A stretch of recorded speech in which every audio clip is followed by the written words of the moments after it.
Hello, I'm Dwayne Johnson, and welcome to Precision Diving Video Blog. The topic of this video post is about how you can become a better diver. So what do you think about when we mention how do you become a better diver? Do you take another class, or do you simply just go out and do more diving? Certainly, these are options, but it's actually neither of these.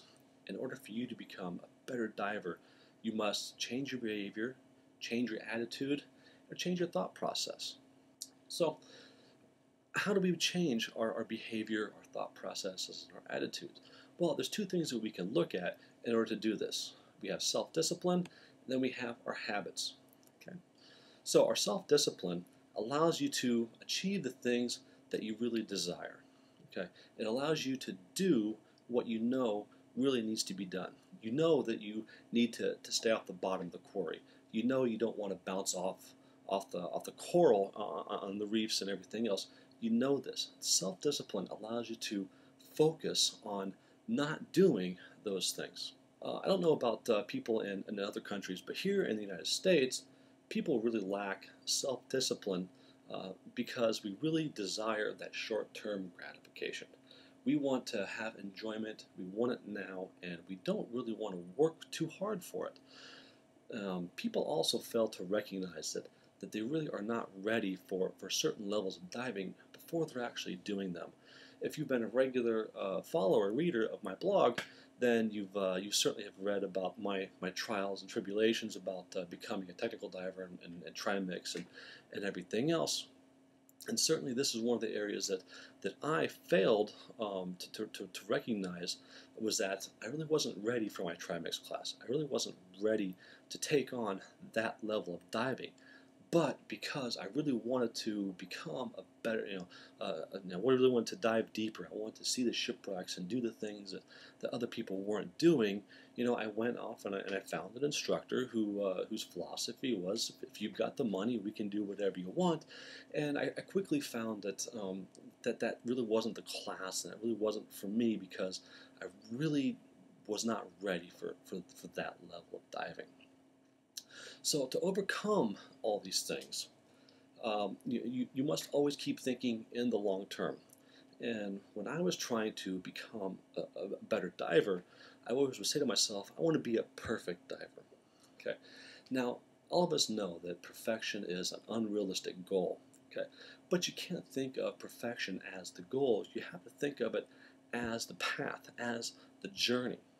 Right?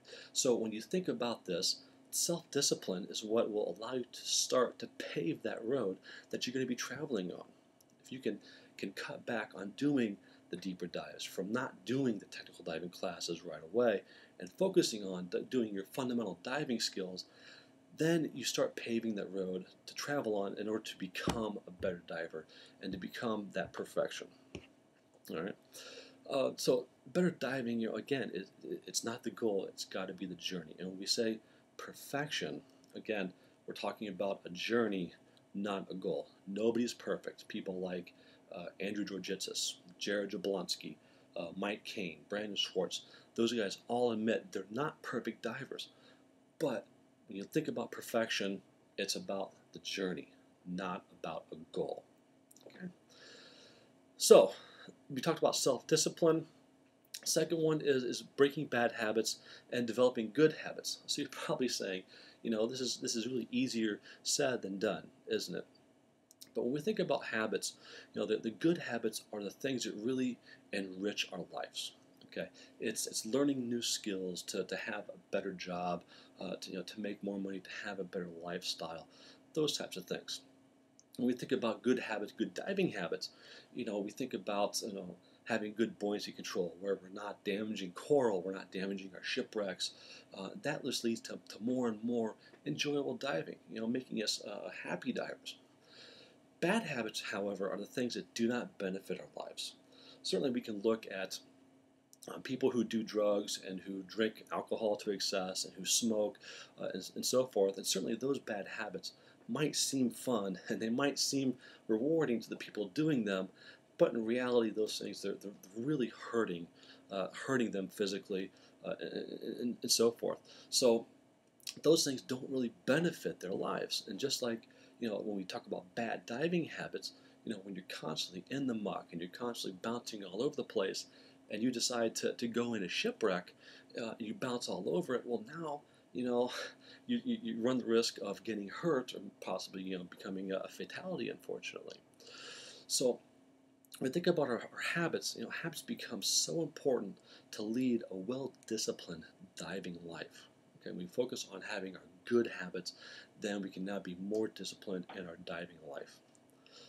So how do we form these good diving habits? Well, one, we have to reward good diving behavior. When I was starting on my path to becoming a better diver, I'd go out with my buddies, and my buddies would say, "Hey, Dwayne, that's really good trim you had in that dive," or your safety stops were really solid, right on. You kept focus of the team and everything else, and because I liked hearing those things about my diving abilities, I want to continue with that behavior. Okay, so those kind of the small little rewards really help me keep my focus on repeating those same good behaviors. Other ways that we can keep forming good habits is one, by either punishing or not rewarding bad behavior.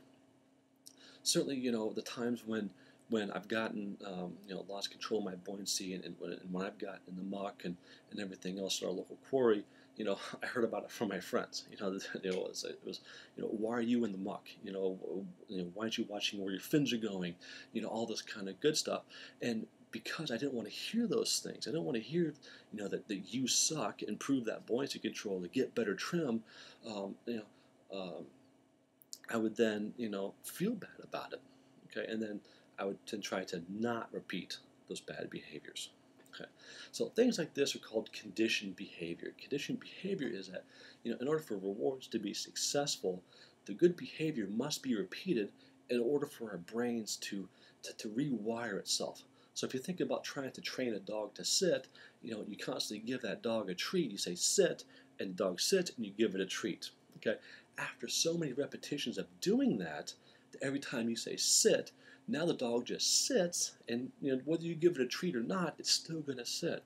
Okay, the same thing is true in our diving. If we can give ourselves little rewards for all the good things that we do, therefore our brains will rewire itself in order to then focus on keep doing the good things. Certainly, when we talk about trying to break habits and breaking bad habits, when we try to break our habits, they become very stressful on us. And because breaking habits is so stressful, we don't want to try to do practice dives on big dives. I certainly have some divers that I know who are technical divers, and they always tell me that, Dwayne, my practice dives are in Lake Michigan. My practice dives are in the Great Lakes. Therefore, I don't need to go to the quarry. But when you've got, significant overhead, whether it's, shipwrecks or whether it's a virtual overhead with decompression and so forth, if you're trying to focus on getting better and breaking those bad habits, now you're looking at situations in which you can either hurt yourself or hurt your teammates. So you want to do your practice in a controlled environment. When you're trying to break those bad habits and develop the good ones, you want to do it in a controlled environment. So that's what our local quarries are for. We go have fun, we go dive in our local quarries to try to get better. And if you don't have access to a quarry, try to find a pool. So you can get into a pool and just focus on you know what the deficiencies you might have in your diving skills. Go out and try to work on making sure and getting those are better than what they currently are. And also, you can't forget, you gotta have fun. The reason why we dive, many people have many reasons why we dive. I recently asked Andrew Georgitsis about, why do you dive? And he says it's for, the love of exploration and so forth. And I've talked to Jared Jablonski, and he said, basically the same thing. He really likes doing the explorations. Other people like, seeing, the pretty fish. They like taking pictures. They like looking at the reefs. They like shipwrecks, cave diving, all that stuff. But what it boils down to the most is we all dive because we have fun. Whether we're having fun exploring or whether we're having fun looking at little Nemo on the reef, that's the reason why we dive. We dive because we have fun. So you can't never forget that the reason why we dive is to have fun. And every time we get in the water, we want to have fun. Right?